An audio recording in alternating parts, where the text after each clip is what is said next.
надо сделать тренчик и на пряжку. Вот такую вот штучку.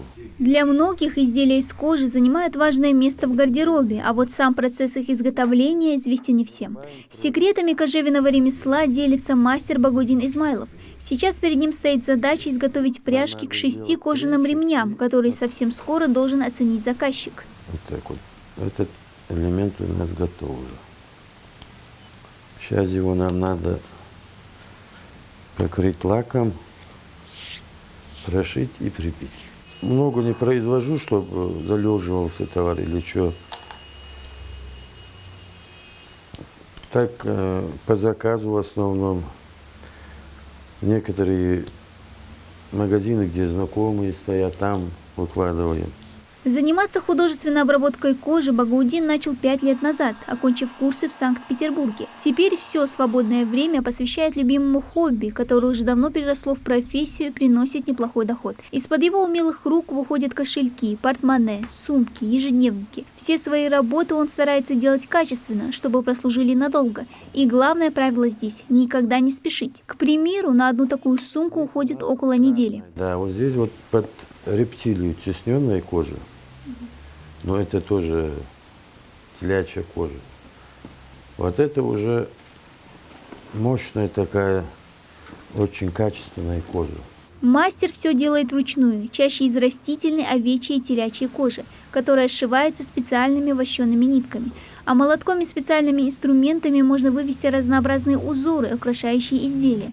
Правда, работа непростая, требует большого терпения. Но благодаря фантазии мастера готовое изделие приобретает оригинальный и красивый вид. Свои изделия Багаудин Измайлов реализовывает и через интернет. Среди тысячи подписчиков немало крупных заказчиков не только из Ингушетии, но и из других регионов. Более того, он регулярно проводит мастер-классы в различных центрах, где его советы и умения интересны не только любителям, но и таким же мастерам. Называется кожа растительного гибления. Она отличается от той кожи, которую мы носим повседневно. Сперва ее надо мочить.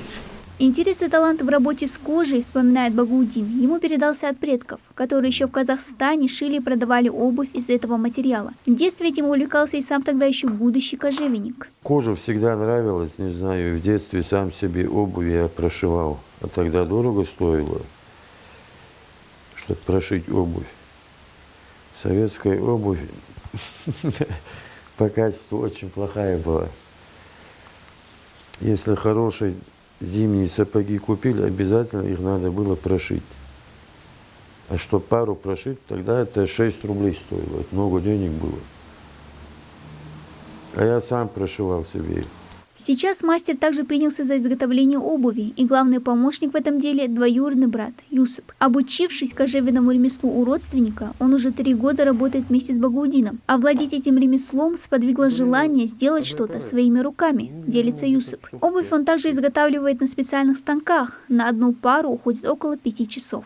Еще много чего надо закупить. Оборудование у нас достаточно примитивное, пока ручное, потому что все это должно быть автоматизировано. Вот пресс, например, изготавливается клише под оттиск на вот этом вот изделии. И потом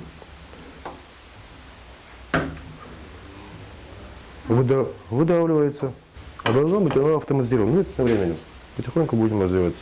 В перспективе у братьев Измайловых покупка нового оборудования и еще больше изделий, которых ждут не дождутся заказчики. Но главное – это найти для себя любимое дело в жизни, которое приносит интерес, считает кожевенных дел мастера. Дана Плиева, Асхаб Белакиев, Новости 24.